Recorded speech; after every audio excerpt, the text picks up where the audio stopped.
May iniinda si Sean dito sa laban na to at kitang-kita natin sa facial reaction niya. Pero bakit ganun? Pag tumalon parang ayaw pa rin bumaba, parang wala namang masakit sa'yo. At dito makikita natin na talagang lumiliyad siya sa ere. Paano pa kaya kung walang masakit na iniinda itong si Sean? Hindi ata uso yung gravity dito. Umi-score kahit 4 yung bantay. Isang hapon nag-aaral ako ng salita ng Diyos at talagang nagdadasal ako para sa wisdom ng Panginoon. Kasi mag-a-attend ako sa isang malaking event at libo-libong tao ang manonood. And I always pray na, Lord, tanggalin mo lahat ng gusto kong sabihin. Ang importante, kung ano yung gusto mo pong sabihin. Kasi may mga pagkakataon na meron kang gustong sabihin pero baka hindi naman yun yung gustong sabihin ni Lord. Kaya ang nangyayari, walang anointing, puro emotions, puro feelings. Sa Word of God nga nakabase pero hindi tumatago sa puso. Iba kasi talaga kapag galing sa Panginoon. Kaya lagi niyo ipagpipray hindi yung kung anong gusto yung sabihin, kundi yung gustong sabihin ng Panginoon at magamit ka para sa moment na yun. Anyway guys, baka hindi pa kayo nakaka-order ng Toy Story Collection, pwede pa kayong humabol, i-click nyo lang yung link. At sa pagbili nyo po ng jersey na to ay makakatulong kayo ng malaki dahil lahat po ng kikitain nito ay gagamitin namin para sa mga misyon. Malapit na rin po itong ma-face out. Kaya click the link and get your Toy Story Collection now. Anyway, bago po natin ituloy ito ay meron po muna akong gustong i-share sa inyo. Sabi sa Psalm 37 verses 1 and 2, huwag kang mainis o mainggit man sa masasama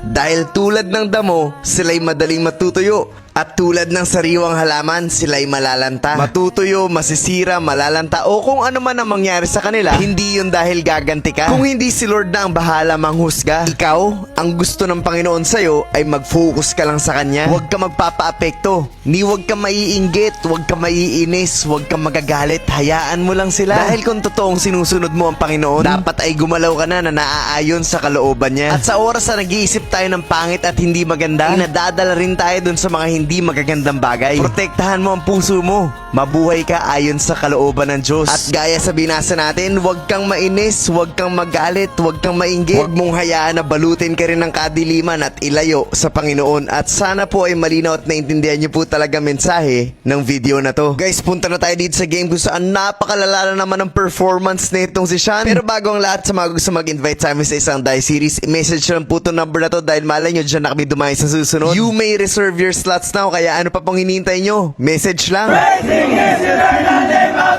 Jesus!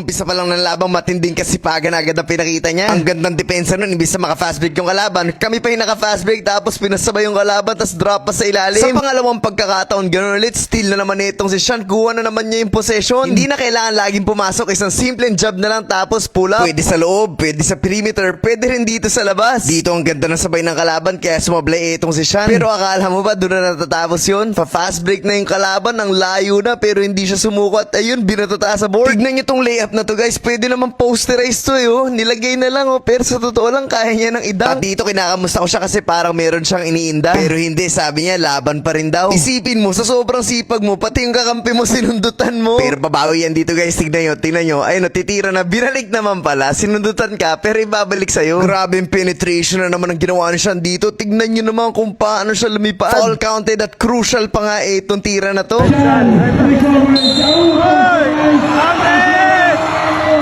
Guys, sobrang crucial nun. Tapos na-shoot niya pa yung free throw niya. Next possession, sobrang ganda na ginawa niya dito. Spin move, nilusutan lahat. Tapos reverse, kaya lang hindi siya tinawagan ng foul. Yung hang time nitong si Sean, kahit hindi sa dunk or layup, makikita mo eh. Tapos pagkabagsak niya dito, spin move, crucial na naman. Score na naman.